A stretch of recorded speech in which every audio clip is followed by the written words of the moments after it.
मियां साहब, ये मोटी मोटी खबरें आपकी खिदमत में पेश कर रहा हूँ। एक तो फील्ड मार्शल साहब अब आसिम मुनीर फील्ड मार्शल हैं, अब वो 5 स्टार जनरल हो गए हैं। मैं विकीपीडिया में जल्दी में देख क्योंकि इससे पहले जो हमारे फील्ड मार्शल थे वो सदर अयूब खान थे, तब तो हम छोटे छोटे बच्चे थे, हमें नहीं पता था इतना।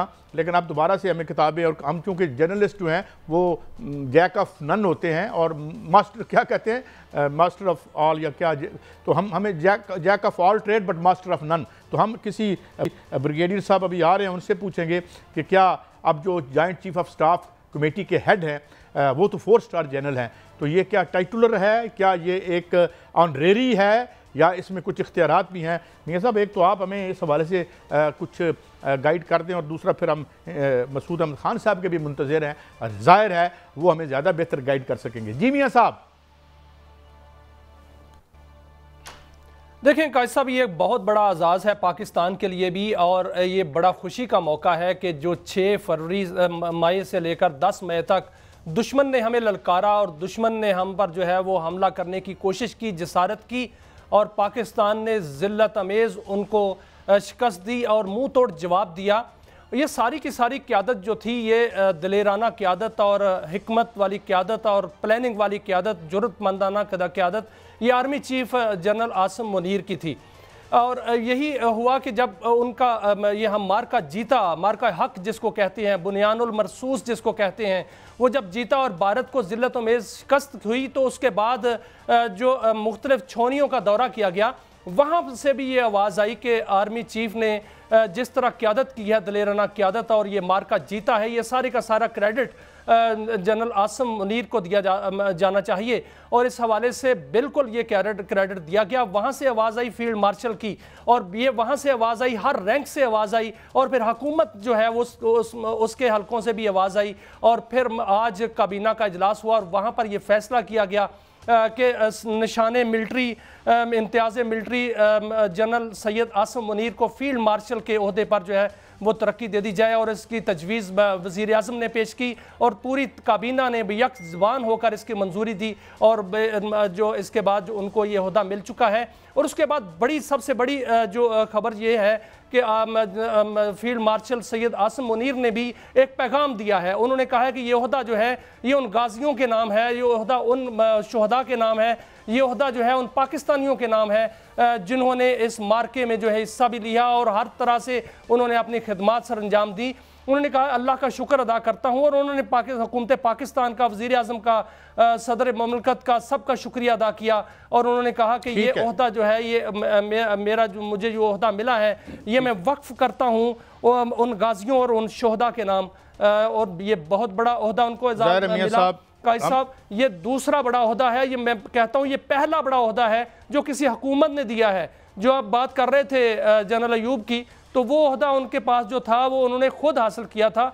ये ओहदा ऑनर है जो हुकूमत ने दी है अपने आर्मी चीफ को, और अब वो 5 स्टार जनरल यानी 5 स्टार जनरल हैं और सीनियर मोस्ट रैंक पर हैं, और वो इस वक्त फील्ड मार्शल सैयद आसिम मुनीर हैं। ठीक, चलें, ये तो हम बाद में देखेंगे। इसकी जो आइनी जो पस मंज़र है, हम तो उस खबर पे भी ज़्यादा, क्योंकि मैंने अभी जो जल्दी में ये देखा उसमें तो ज़ाहिर है ये ऑनर है, लेकिन ये कि ये एक टाइटुलर है, इसकी हैसियत है, और ये एक रिकग्निशन ऑफ वन सर्विसेज होता है। इंडिया में मानिक शाह को दिया गया था बावजूद, और यहाँ पे हमारे दो बहरहाल कानूनी, वो ठीक है, आप ठीक कहते हैं कि अयूब खान साहब ने तो खुद ही इसको अस्यूम कर लिया था, लेकिन यहाँ पे कैबिनेट जो है उन्होंने ये किया। और मियाँ शहबाज शरीफ साहब के दीगर इक़दामात की तरह ये भी तारीख जो है इस पर अपना कोई ना कोई वर्डिक्ट देगी, और यकीनन वो मस्बत भी हो सकता है। जी आगे बढ़ते हैं मियाँ साहब। अब हम ये देखते हैं 2-3 स्टोरीज, अब ये ज़ाहिर है अब अभी हम फॉलो अप कर रहे हैं,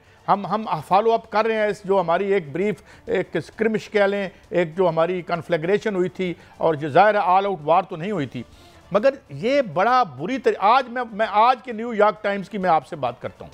बड़ा डिटेल इसमें एक आर्टिकल आया है जिसमें उन्होंने बाई एंड लार्ज, अगर हमें बहुत ज़्यादा सक्सेसफुल कामयाब करार नहीं भी दिया इन देयर ओन राइट, लेकिन उन्होंने ये ज़रूर कहा है कि इंडिया एक बाकायदा एक लूज़र है, जो उसका इमेज बिल्ड किया जा रहा था एक इमर्जिंग इकोनॉमिक पावर के तौर पर, उसको दचका लगा।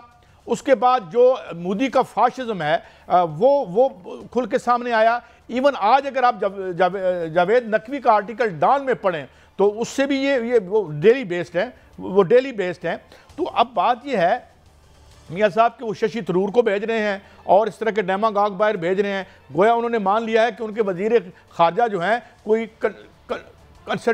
कंसिडरेबल काम नहीं किया। मगर मैं यहाँ ज़रा मौजू को थोड़ा तब्दील करता हूँ क्योंकि ब्रिगेडियर रिटायर्ड खुद अहमद खान साहब ने हमें ज्वाइन किया। Thank you very much brigadier साहब। हम ज़रा ये बात कर चुके हैं मगर ज़ाहिर है आप ज़्यादा बेहतर जानते हैं ये जो ऑनर कैबिनेट ने दी है जनाब आसिम मुनीर साहब को, ये सौदे की क्या एक तो आइनी तौर पर क्या कुछ जिम्मेदारियां भी बढ़ती हैं, ये एक ऑनरेरी ओहदा होता है या इसमें जिम्मेदारियां भी बढ़ जाती हैं, ये काइंडली ज़रा हम लोगों को और आवाम को ज़रा एनलाइटन करें कि what does it mean in practical terms. जनाब मसूद अहमद खान साहब।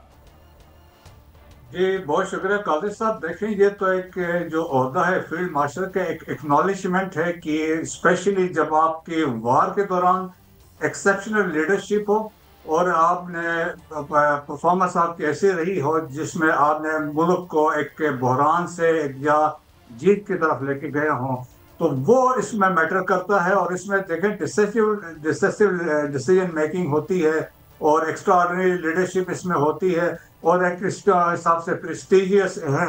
लेकिन उसमें यह है कि एक तो ये गवर्नमेंट ऑफ पाकिस्तान ने एक्नॉलेज किया है कि उनकी जो लीडरशिप थी, स्ट्रेटेजिक क्लैरिटी थी, स्ट्रेटेजिक लीडरशिप थी, असर्टिव पोस्चर था और डिसीजन मेकिंग बहुत इंपॉर्टेंट होती है इस रैंक पे आके, वो इम्पोर्टेंट था। और फिर एक बहादुरी से उन्होंने जिस तरह से लीड किया पाकिस्तान आर्मी को और जो हमने LOC पे परफॉर्म किया, जो हमारे फतेह 1 फतेह 2 ने जो किया और उसके बाद सब्सिक्वेंटली जो टारगेट्स थे, तो वो चीज़ें काउंट करती है, वो सारे हैं। तो इसमें जो इम्पोर्टेंस है कि रैंक देखें कि इसमें वही ड्यूटीज रहेंगी जो as chief of army staff जो थे इसी तरह के यहीं पे रहेंगे। द ओनली थिंग है कि उनका जो एक्नॉलेजमेंट के तौर पे उनका रुतबा और ओहदा वो बढ़ गया है, फील्ड मार्शल के तौर पे लिया जाएगा। और हमारे सामने मिसालें हैं इंडिया की। जनरल मानेक शाह को 1971 की वजह से उनको फील्ड मार्शल का ओहदा दिया गया था और इनका एक और जनरल थे जनरल करेपा, वो उनको after retirement general field marshal को ओहदा दिया गया था for his pioneering the Indian army कह के। और फिर वर्ल्ड वार 2 में जनरल मोंटगोमरी का बड़ा नाम था कि उनको फील्ड मार्शल का ओहदा मिला था फॉर हिज एक्सेप्शनल लीडरशिप। तो यहाँ पे भी गवर्नमेंट ऑफ पाकिस्तान ने कैबिनेट ने एक्नॉलेज किया कि उनके कंट्रीब्यूशन है फॉर हिज लीडरशिप। और फिर एक शॉर्ट और स्विफ्ट जो विक्ट्री जो पाकिस्तान को मिली उनके लीडरशिप में। अच्छा ब्रिगेडियर साहब, मैं माफ़ी चाहता हूँ, मैं एक सवाल करना चाहता हूँ। ये फरमाइएगा कि ये ओहदा मिल गया और जाहिर है उन्होंने इसको अर्न किया है, मगर सवाल ये है कि क्या इस हैसियत में आर्मी चीफ की जिम्मेदारियों में कोई इजाफा भी हो जाता है? टेन्योर की क्या पोजीशन रहती है? क्योंकि ये बड़े अरसे बाद हुआ है और हम जो है अभी किताबें खोल के देख रहे हैं, तो इस पर हमें एनलाइटन कीजिएगा कि उनकी जिम्मेदारियों में क्या इजाफा होगा या जो आर्मी चीफ की एक मुद्दत है या जो तरीक़ाकार है रिटायरमेंट का या एक्सटेंशन का वो वही एप्लीकेबल होगा या डिफरेंट होगा? जनाब ब्रिगेडियर साहब। नहीं, मेरे ख्याल में वही होगा। अगर इसमें कोई मॉडलिटी चेंज होती है या कोई रूल्स एंड रेगुलेशन आती है तो फेडरल कैबिनेट ही इस पर डिसीजन करेगी। लेकिन ये army as a chief of army staff ही रहेंगे, रैंक उनका बढ़ गया है, 5 स्टार हो गए हैं। बाकी चीजें जो कंटिन्यू ऑलरेडी कर रहे थे वो होते रहेंगे। The only thing is it is the acknowledgement of his leadership and his contribution जिसमें पाकिस्तान को एक। अच्छा ब्रिगेडियर साहब, मैं माफी चाहता हूँ, जो joint chief of staff committee के हेड हैं वो अब 4 स्टार जनरल होंगे, ये 5 स्टार जनरल हैं। तो क्या कमेटी मीटिंग में अब जनरल साहब हेड करेंगे या क्या कन्वेंशन है या लॉ क्या है जो joint chief of staff committee के हेड हैं? मेरे ख्याल में बड़ा अच्छे बात ये ऐसा डिसीजन हुआ है, तो लेकिन मेरे ख्याल में इसमें मॉडलिटी अभी वर्कआउट होंगी। लेकिन जो भी हो, देखिए फौज में सीनियर जो होता है वही हमेशा प्रिजाइड करता है इररेस्पेक्टिव है। तो मेरे ख्याल में जो 5 स्टार होगा और इसमें यकीनन वही उसको हेड करेंगे। अच्छा जनरल साहब, अब थोड़ा सा मौजू को मियां साहब आपका कोई क्वेश्चन? ब्रिगेडियर साहब, खबर कुछ ये है कि जो जनरल सैयद आसिम मुनीर को ये ओहदा मिला, इसके पीछे जो है कि फतह है, बहुत बड़ी फतह जो उन्होंने हासिल की। और इस पर जब फतह हासिल की 10 मई को, तो उसके बाद मुख्तलिफ फ़ौज पाकिस्तान के अंदर से ये तजावीज़ जो थी वो आई थी कि जो सिपहसालार हैं उनको क्रेडिट दिया जाए, बाकायदा उनका क्रेडिट बनता है। और इस हवाले से मुख्तलिफ जो हल्के हैं वहाँ से भी ये तजावीज़ आई और हुकूमत के अंदर से भी ये तजावीज़ आई, और आखिर तजवीज़ जो है वो जो वज़ीर आज़म ने ये तजवीज़ पेश की और आज काबीना ने जो है उनको एक बड़ा आज़ाज़ और बड़ा ओहदा जो है फील्ड मार्शल का वो दिया है, वो उस पर उनको तरक्की दी है। ये किसके लिए पैगाम है, भारत के लिए क्या पैगाम है ये कि हमने इतनी बड़ी ऑनर जो है वो अपने आर्मी चीफ को दी है, और आइंदा अगर कोई ऐसी जिसारत की तो फिर हम उनके दांत खट्टे करेंगे, फिर उनको जो है वो दोबारा उनका मुंह तोड़ेंगे। जी हाँ मियाँ साहब, देखिए तो स्विफ्ट और डिसिसिव विक्ट्री जो हुई 1947 के बाद, मेरे ख्याल में पहली दफा एक हम कह सकते हैं एक comprehensively Pakistan has prevailed in all domain of warfare, चाहे वो देखें सी है, एयर है, ग्राउंड है, आपके इलेक्ट्रॉनिक वारफेयर है, आपके स्पेस है, आपके साइबर है। हमने इन सब में देखे अपना लोहा मनवाया, तो क्रेडिट लीडरशिप को जाता है, चाहे वो आर्मी की लीडरशिप थी या नेवी की लीडरशिप थी, एयरफोर्स की लीडरशिप, सबकी कंट्रीब्यूशन थी। एलओसी पे आप हमारी परफॉर्मेंस देखें तो मैसेज जो है इंडिया के लिए है कि हमारे लिए, हमने दुनिया में ये मान लिया है कि it was a victory for Pakistan. 10 मई इसमें जिस तरह 5 घंटे की जो जंग लड़ी गई उसमें वो हमारी एक विक्ट्री थी, और उसको एक्नॉलेज देखें इंटरनेशनल कम्युनिटी भी कर रही है। इलेक्ट्रॉनिक प्रिंट मीडिया को उठा के देख लें, इवन फ्रांस के जो आप देखें कि लिमोंड को देख ले, फ्रांस 24 को देख लें, उन्होंने एक्नॉलेज किया कि राफेल को उन्होंने पाकिस्तानी एयरफोर्स ने गिराया, और उन्होंने उसका क्रेडिट इंडियन एयरफोर्स को किया, उनके प्रोफेशनलिज्म को क्वेश्चन किया। तो मेरा ख्याल अब मैं तो ये कहता हूँ कि मियां साहब की अब वक्त आया है, लोग इस पर स्टडी करेंगे, इस कॉम्बैट के बारे में, इस कॉन्फ्लिक्ट के बारे में, इस पे थीसिस लिखे जाएंगे, इस पे वार गेमिंग होगी।